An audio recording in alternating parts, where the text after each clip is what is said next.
Gente, hoje é segunda-feira, dia do nosso quarto que vem por aí, só que nessa edição vai ter uma pequena diferença.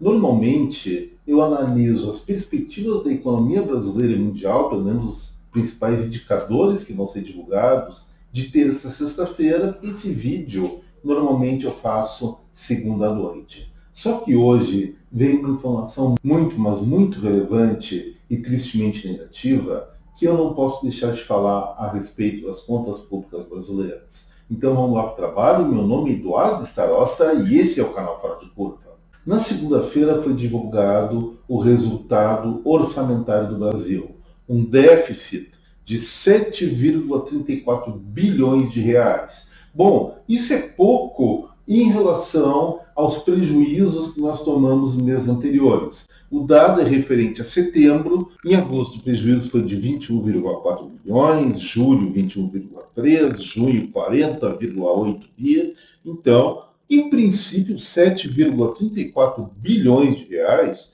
é uma melhoria ou uma despiora, como se acostumou falar, da performance do setor público, pelo menos das contas públicas brasileiras. Mas será que é isso mesmo, gente? Se esse déficit tivesse caído num contexto de estabilidade ou até queda de arrecadação, ou crescimento muito pequeno, eu daria todos os elogios, mas não foi isso que aconteceu. Por que esse prejuízo foi tão pequeno? Porque a arrecadação de setembro chegou a nada mais, nada menos do que 203,17 bilhões de bagarotes. Isso é muito dinheiro, gente. É um aumento real frente a setembro do ano passado de 11,6%. Será que a economia brasileira cresceu 11,6% nesse período para justificar esse aumento de impostos? É claro que não. Mais tarde a gente vai falar do IBC-BR, que é a prévia do PIB, e nós vamos ver que esse percentual de expansão da economia brasileira, muito em função também dos gastos públicos, é muito, mas muito mais modesto. Não chega a 20% disso. O que significa isso? Em primeiro lugar, esse aumento da receita não foi pela expansão da base econômica. Até podemos considerar que foi uns 2, 2,5%. O resto, mais de 9% desse aumento real, foi de dinheiro que tiraram do nosso bolso, aumento de carga tributária. Podem falar que estão tributando os ricos, milionários, sistema financeiro, mas isso, gente, sempre recai exatamente sobre o bolso da classe média, o bolso dos consumidores. Não dá para se deixar enganar por isso. Então, o que nós estamos vendo pelos indicadores de segunda-feira? Um déficit, apesar de uma altíssima elevação da arrecadação, onde as estatais, tirando a Petrobras, tiveram déficit recorde. Isso é o pior dos mundos, é o pior dos cenários. Até a economia brasileira pode estar crescendo em função, como eu falei antes, de elevação dos gastos públicos, mas isso tem vida curta. Vamos lembrar, a inflação que foi divulgada na última sexta-feira, ela mostrou um aumento bastante consistente. Sim, ela pode estar sendo focada em alguns pontos específicos, mas já mostra sinais de disseminação e isso é muito preocupante. É preocupante porque, com essa performance, os juros tendem a subir mais ainda. Vamos lembrar que semana passada a Selic aumentou meio ponto percentual, como nós havíamos previsto aqui no Fora de Curva, ao contrário da maioria dos analistas de plantão, e isso provoca o pior dos mundos: inflação em alta, juros em alta e atividade econômica, mesmo que temporariamente em ritmo um pouquinho maior do que era esperado por conta dos gastos públicos que provocam o déficit, vão fazer o que se chama de tempestade perfeita. E isso não sobrevive muito tempo. Acredito que nós vamos entrar, em função desses dados, em 2025, com muito mais preocupações, com muito mais dificuldades do que foi 2024 e até 2023. Vamos prestar atenção nisso, vamos olhar com carinho, não com carinho, mas com importância, com interesse os indicadores econômicos, porque estamos dizendo muita coisa sobre perspectivas para os próximos meses e, lamentavelmente, elas não são nada alvissareiras. O Brasil corre risco, e risco muito sério, de repetir o que aconteceu, a recessão, para quem se lembra, lá de 2015, 16, 17. Agora vamos para terça-feira. E na terça-feira saímos aqui do nosso Brasil, varonil, vamos para a Argentina. Vai ser divulgado lá o índice de preço ao consumidor deles. Vamos lembrar que há algum tempo atrás, lá em dezembro, janeiro, a inflação mensal daquele país superava a casa de 10%, chegando até os píncaros de 20%. O programa de Milei, apesar de ser muito recessivo, pelo menos no que se refere à inflação, está dando conta de conter uma alta mais intensa dos preços. A perspectiva que se tem é que o dado fechado referente ao mês de outubro fique em 3%. É uma inflação alta? Ainda é muito alta. Nenhum país vive impunemente uma inflação mensal de 3%.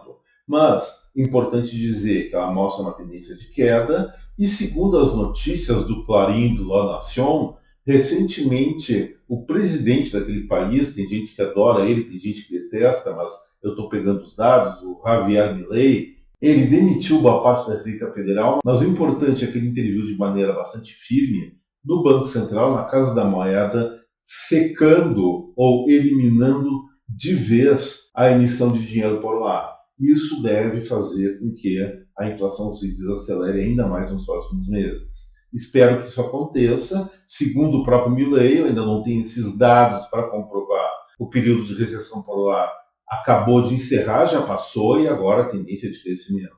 O próprio Banco Mundial projeta uma alta de 5% do PIB da Argentina para 2025. Bom, eu não acredito em projeções do Banco Mundial e também, mesmo que for 5% que esteja certo, crescer 5% comparando com uma base tão deprimida que foi 2024 desde 2023 é uma coisa fácil, tranquila. Quero ver o plano de Milei realmente ter consistência e gerar pelo menos 10 anos de crescimento de 5%, se não mais, para realmente recuperar a economia argentina. Não duvido que ele esteja certo, mas também não ponho minha mão no fogo por ele. Acho que ele tem boas intenções, como estava, não dava para continuar, e realmente faço votos que dê tudo certo lá, apesar de muitas pessoas duvidarem disso. Já na quarta-feira, nós vamos ter dados aqui do Brasil. O IBGE vai divulgar o desempenho do setor de serviços referente a setembro. A perspectiva é de uma alta da ordem de 1,5%, no máximo 1,7%, mínimo 1,3%, frente a setembro do ano anterior. Isso aí é bom que deixe bem claro que o setor de serviços, assim como grande parte do comércio varejista brasileiro, está sendo impulsionado exatamente pela alta dos gastos públicos. Isso, lamentavelmente, não tem uma vida muito longa. Espero, sim, que haja o equilíbrio das contas públicas e que o setor de serviços comece a crescer de maneira sustentada, não dependendo dos gastos do governo, mas para que isso ocorra, tem que aliviar a barra na questão dos impostos. Como eu falei antes, a carga fiscal brasileira, em termos reais, já subiu mais de 9% esse ano, de janeiro a setembro. E isso é muito. Isso provoca um grande prejuízo na economia, especialmente na taxa de investimento, que vai ser manifestada no PIB do fechamento de 2024.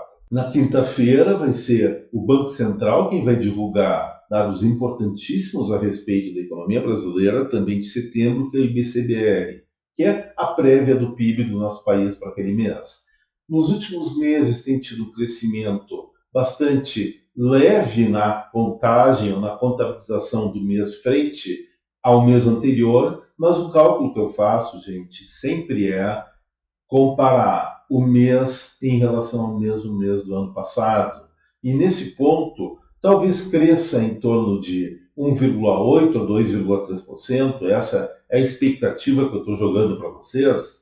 O que, dentro do contexto no qual, de novo, o Estado tem gastado muita grana, o Estado federal, é muito pouco. Não satisfaz, não é o suficiente tamanha despesa pública que está ocorrendo. Final do ano, o PIB provavelmente feche em torno de 2,5%, mas com perspectivas bastante preocupantes para 2025, por conta especialmente de contas públicas, aumento da carga tributária e inflação em conjunto com alta de juros, e isso, como falei no início desse vídeo, deve ou tende a provocar uma tempestade perfeita, fazendo com que 2025 se torne um ano de grandes dificuldades. Espero que isso não aconteça, espero estar errado, mas a história do Brasil e da América Latina, que é recorrente nessas aventuras de liberalidade com o gasto público, mostra que o caminho, lamentavelmente, é esse. E, finalmente, na sexta-feira, vão sair aqui do Brasil, vão lá para os Estados Unidos,